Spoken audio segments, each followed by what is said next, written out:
I have to disagree with you, John. I don't think there's anything wrong with celebrating everybody. And I think that the reason, and you know, we're boys, the reason that you felt like that is because every day was designed for you. You're a white man in America. Every Do day. you really feel that way, though? You think he wakes up? Absolutely. No, I don't think he wakes up. You think he wakes up and gets a party? That's the biggest privilege of it. He doesn't have to wake up and think of anything. And he still gets to party? The world is I get what the you're U.S. saying. is created for the white man, by the white man, and controlled by it. So the inclusion. That doesn't mean you win by it. It absolutely doesn't, and that's how you end up with dog whistles saying people are taking your jobs. And to his point, he said people who didn't earn it, that are white males, or not deserving of it, they're still white. Why aren't they getting if it's for the white person, a white male? That's why that movement is so strong. No, but because they can look at themselves and say, "I'm not that." Yes, and the reason I'm not built that for the white is man. probably not because they're thinking that it's not because of them, but blaming a system that is trying to exclude them. But that's contradictory. You got to admit this. If something's built for guys from Compton that play football, and then I wake up and I'm on the losing end of this celebration that's supposed to happen every day for guys in Compton that play football, then that ain't the only way you win. So saying that this world, this country, we should say, is built for white men, but white men are losing, that means it ain't built for all. Well, some aren't doing as well as others, and they want to do as well as others, and they don't want to look inside. Isn't that every great racial group? It's because they're ignorant, and ignorance is they're taking the easiest route is looking at skin color, right? That's the first thing they can do. Right. They don't know enough to even think, okay, there's economic disadvantages, there's other disadvantages that really all come in there. And I could just look at the all white people, right? Forget about every other race. And I look at whites, there's people who are economically disadvantaged, and there's those who lived in urban or the rural, who had parents who were educated, parents who weren't educated. And so if you take out race, you're going to find something else to then judge. Right. Like we don't have a wealthy people day or a poor people day, right? Or month. Yeah, but see, there's no white people get rejected from a job by their name. If they name themselves the same as somebody that's black, maybe. If you don't know who they really are, whatever name you say got rejected off a blind resume, name yourself that and see if you get rejected. Maybe. Well, that's not like that's tied to being black. But like those that aren't name. things they have to think about. Huh? They don't have to think about that. And black people name their kids that out of respect for where they came from or their past history. My sister and name is Latashika. That ain't no respect. But I've had friends who are Asian. Mama went too far. Fuck. I've had friends who are Asian and Latino change their names too. They couldn't get arrested for an interview. Changed their names and got interviews. So it's not just about being black. It's about being ethnic. A whole lot. It's a game we all got to play if we gonna win. So why you got to play it? The whole thing is why you got to play it. Because there's a game to be played, including everyone. White people got to play it. That's why they had the DEI to go find people who don't got where we got to play that game. It tries to even out the playing field to find people who are qualified for these jobs who are getting looked over because of a game that we all got to play. And your key word was tries, and it rhymes with another word, lies. Because there's no game that's ever going to be even.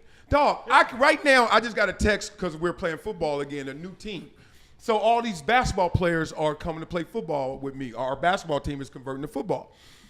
They not starting off on the same foot. They think they are. I'm going to say, line up, run wind sprints. As soon as you lose that wind sprint, you are not the same as him. I ain't looked at his color. Like, I look at life like that. Like, I'm walking in with an anticipation and expectation of bias. Like, ooh, this one kid, Aiden, he tall and fast. Ooh, he gonna be nice.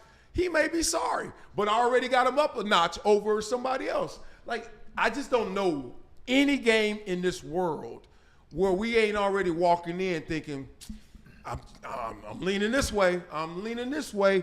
Now we got to play that game because white people haven't qualified fully for success. I took care of two white people, my family did, growing up. And that really, I didn't look at it at the time. That really did wonders in terms of how I look at race. Because I grew up getting older, Columbia. Everybody talking about white men and white people and their system. And I was like, y'all talking about the same people that was begging me on, I was broke. They needed me to help them. So it kind of threw me off. And when you say that white people wake up and they get celebrated, some white people do. But guess what else? Some black people do. You ever been around Russell Westbrook? I know you have. You ever see Russell Westbrook when he come to school? How he look? It's a parade, dog. It's like he can't go nowhere. I'm like, God dang. So I wish that story got pushed more. I wish this whole, like, everybody else over there gets pushed less. Well, dog, we went into. It's a million stories. 8 million stories in the naked city, right? But there's also one overall arc that those stories flow through, right? So you can't lose sight of the arc. Okay. All the stories can be different. True. And collectively, we want the big story to be good, right? And for the big story, the overall arc to be good, the little stories have to add up to good. And giving people chances adds up to good. There's no downside to it at all. There's none. There is no downside to it. Yeah. Okay. I wanted to piggyback on that. I think part of it, what you said, you made good points, but you were talking about being celebrated. You're saying, you know, white, black, whoever, talking about all the people who get celebrated across the board. I don't think it's about the celebration. I think it's about those who get put down. I think opportunity. The average white man in this country, when he wakes up every day, is not worried about what people are saying about them, or how this is going to go against, how them doing certain things will work against them.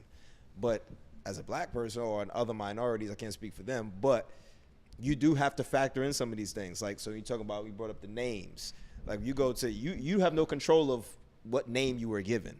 Right. But now when you go in the interview, you have to think about, hey, when I put this name on this resume, how will I be judged?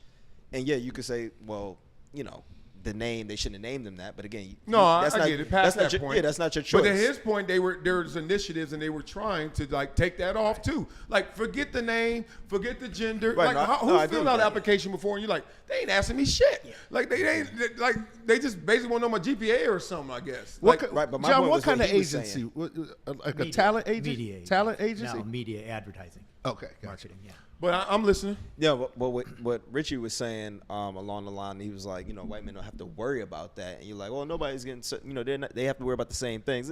I get where he was going with it. It's not an even playing field, which obviously is why these things are in place. So we can't ignore the fact that that's there. Right. I'm glad he said that. No one chooses football. Football chooses you. It's so crazy people still stuck in Patrick Mahomes in the offense. I'm like, do you see these numbers?